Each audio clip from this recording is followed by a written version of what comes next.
தமிழகமெங்கும் கிளைகள் கொண்ட Annamalai institute of hotel management and hospital management படிப்பில் சேர்வதற்கான அட்மிஷன் நடைபெறுகிறது. ஆடு திருடி சிறை சென்றவர்களையும் அரசு வழக்கறிஞர்களாக்கும் விந்தையான தாவேக அரசுக்கு எடப்பாடி பழனிசாமி கண்டனம் தெரிவித்திருக்கிறார். அனுபவமற்றவர்கள் ஒன்று கூடி மடம் கட்டுவது போல் ஒரு ஆட்சியை தாவேகாவினர் அமைத்துள்ளனர் என்றும், ஆனால் மடத்தை எப்படி பராமரிப்பது என்று திணறுகிறார்கள் என்றும் எடப்பாடி பழனிசாமி விமர்சித்திருக்கிறார். தேர்தல் வாக்குறுதிகளை எப்படி நிறைவேற்றுவது என்று தெரியாமல் தாவேக அரசு திணறி வருகிறது என்று எடப்பாடி பழனிசாமி தெரிவித்திருக்கிறார். கடிவாளம் இல்லாத குதிரை போல் தாவேக ஆட்சி தறிக்கெட்டு ஓடுகிறது என்று பழனிசாமி விமர்சனம் செய்திருக்கிறார்.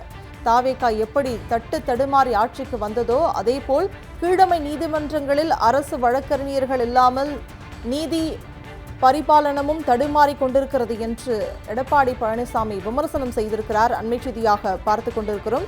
அரசு வழக்கறிஞர்களை நியமிக்க பல லட்சம் ரூபாய் வரை பேரம் பேசப்படுவதாக செய்திகள் வெளிவந்துள்ளன. அனைத்து கீழமை நீதிமன்றங்களிலும் வழக்கறிஞர்கள் இல்லாத காரணத்தால் விசாரணைகள் பாதிக்கப்படுகின்றன என்றும் பழனிசாமி குற்றச்சாட்டை முன்வைத்திருக்கிறார். சிறு குழந்தைகள் கடல் மணலில் கோபுரம் கட்டி விளையாடுவது போல் இந்த ஆட்சியாளர்கள் அரசை கையில் வைத்துக் கொண்டு விளையாட்டு காட்டி வருவது ஏற்கத்தக்கதல்ல என்று பழனிசாமி குற்றம் சாட்டியிருக்கிறார். அண்மை செய்தியாக நாம் பார்த்து கொண்டிருக்கிறோம். தேர்தல் வாக்குறுதிகளை எப்படி நிறைவேற்றுவது என்று தெரியாமல் தாவேக அரசு திணறி வருகிறது என்றும் எடப்பாடி பழனிசாமி விமர்சனம் செய்திருக்கிறார். அண்மை செய்தியாக நாம் பார்த்து கொண்டிருக்கிறோம்.